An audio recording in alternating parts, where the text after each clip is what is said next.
Il s'en est passé des choses durant mon hibernation, et bordel ce que ça me fait plaisir de pouvoir à nouveau ouvrir ma gueule pour attaquer des youtubeurs problématiques as fuck, et surtout leur communauté. Et le meilleur exemple pour illustrer la chose, c'est MJ Fermella, un youtubeur cinéma et avant tout un JW à l'ego surdimensionné, et pas du tout dans le bon sens, vous allez comprendre. Déjà, le premier truc qui montre que MJ est problématique, c'est qu'il dit haut et fort qu'il n'est pas progressiste, mais pour le progressisme. C'est comme dire je suis pas plateux, mais pour la théorie de la terre plate. Ou pire, je suis pas nazi, mais pour le national-socialisme. Le dernier cas ne m'étonnerait absolument pas venant de lui, on en a déjà eu la preuve avec cette gauchiasse de télécrayon qui voulait faire revivre la Gestapo à coups de délation typique des collabos, et qui a été rejoint dans son mouvement par un grand adorateur de la propagande nord-coréenne nommé Franck Brusset, à croire qu'ils veulent nous ramener à la première moitié des années 40 pour satisfaire leur ego de fureur. Pour revenir à MJ, il a notamment dit à une personne trans qu'elle n'est pas trans parce qu'elle ne pense pas comme devrait penser une personne trans selon lui. Déjà que les LGBTQIA JFK++ divisé par 5 puissance O bas ABB ABXY select R2 LA L2 joystick gauche start.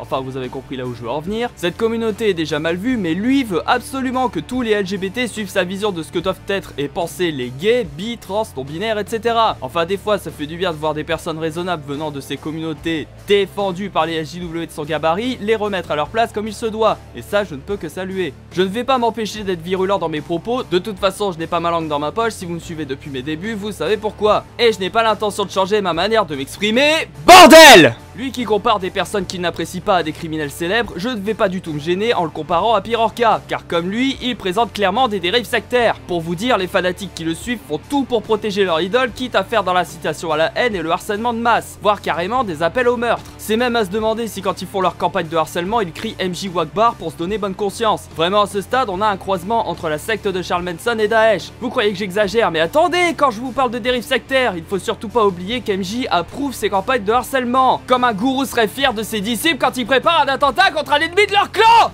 Putain de merde! Je pourrais vous citer parmi ses suiveurs une certaine Fennec écarlate, une féminazie nourrie à l'idéologie putride d'Alice Coffin, couplée à la culture de la victimisation des Rokhaya Diallo et compagnie, et adepte des chasses aux sorcières typiques des islamistes. Cette tabrée souhaite tellement la mort des gens qu'elle poste des centaines de tweets par jour pour inciter ses suiveurs à nuire à telle ou telle personne. Pas étonnant vu qu'elle est la copine de Franck Brusset, ce gros fils de pute! Heureusement, elle s'était faite dégager de Twitter, mais malheureusement, comme la bonne collabo délinquante qu'elle est, elle a contourné son permaban en se recréant un compte pour continuer de propager des appels à la haine en masse, avec l'approbation de son gourou bien évidemment. Je pourrais aussi parler de ce déviant qui se prend pour un chat feu belle furie, à zoophile refoulé ça aurait mieux résumé le truc, qui va encore plus loin pour gober le chibre jabaesque de son idole en proférant des accusations très graves à l'encontre de ceux qui dénoncent ses agissements, comme quand ce dernier a comparé Greg Tabibian au violeur Harvey Weinstein, parce que soi-disant c'est un anti-féministe. D'ailleurs avec les plates qu'il s'est pris de Cyrix, Tabibian et Psychodélique, j'attends toujours le procès. Tiens, tant que je parle de Psychodélique, il s'est fait accuser de pédophilie par ce dégénéré, et je vous le donne en mille, le seul but de ces accusations très graves est de protéger son dieu. Bientôt il va accuser de viol si on a le malheur de dire j'aime pas MJ. Enfin bon, je vais m'arrêter avec ces cassos parce que ça durerait 3 heures et que j'ai pas que ça à foutre non plus. Ils auraient mieux leur place dans une vidéo dédiée, du moins si j'oublie pas.